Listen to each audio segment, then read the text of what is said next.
Hi friends, welcome to my channel.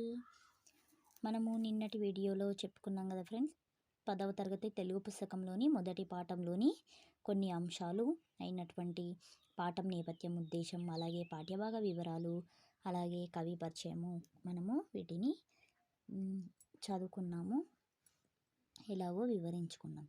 అయితే వీటి నుండి ముఖ్యమైనటువంటి పాయింట్ టు పాయింట్ ప్రతి ప్రశ్నలను మనము తయారు చేయడం జరిగింది ఫ్రెండ్స్. అయితే ముఖ్యంగా ముందుగా మనము పాఠం నేపథ్యం, ఉద్దేశం నుండి కొన్ని ప్రశ్నలు తయారు చేశాను ఫ్రెండ్స్. ఒక్కసారి మనము పూర్తిగా తెలుసుకుందాం. ముందుగా వచ్చేసి మొదటి ప్రశ్న, విరోచనుని కుమారుడు ఎవరు? మొదటి ప్రశ్న ఏంటి? విరోచనుని కుమారుడు ఎవరు? జవాబు వచ్చేసి విరోచనుని కుమారుడు బలిచక్రవర్తి. మళ్ళీ రెండవ ప్రశ్న చూడండి ఫ్రెండ్స్, బలిచక్రవర్తి ఎవరు? బలిచక్రవర్తి ఒక అసుర చక్రవర్తి. మరో ప్రశ్న చూడండి, బలిచక్రవర్తి ఎవరి మనుమడు? బలిచక్రవర్తి ఎవరి మనుమడు? జవాబు వచ్చేసి బలిచక్రవర్తి ప్రహ్లాదుని మనుమడు.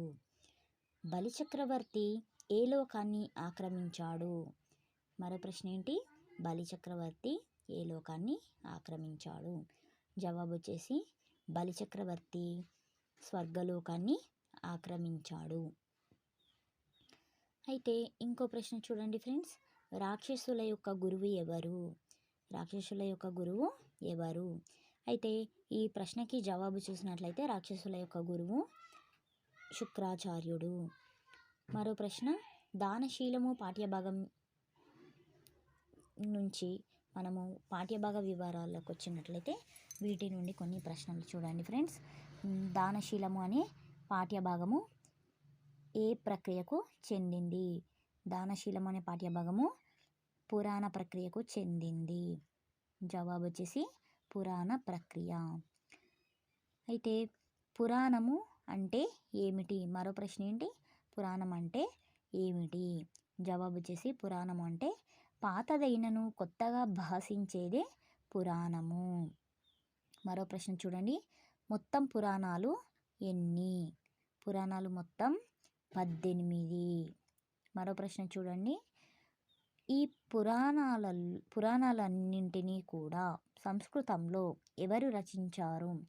పురాణాలన్నింటినీ సంస్కృతంలో రచించింది వేదవ్యాసుడు. అయితే 18 పురాణాలలో ఉన్నటువంటి భాగవత పురాణాన్ని తెలుగులోకి ఎవరు అనువదించారు? జవాబు వచ్చేసి పోతన గారు.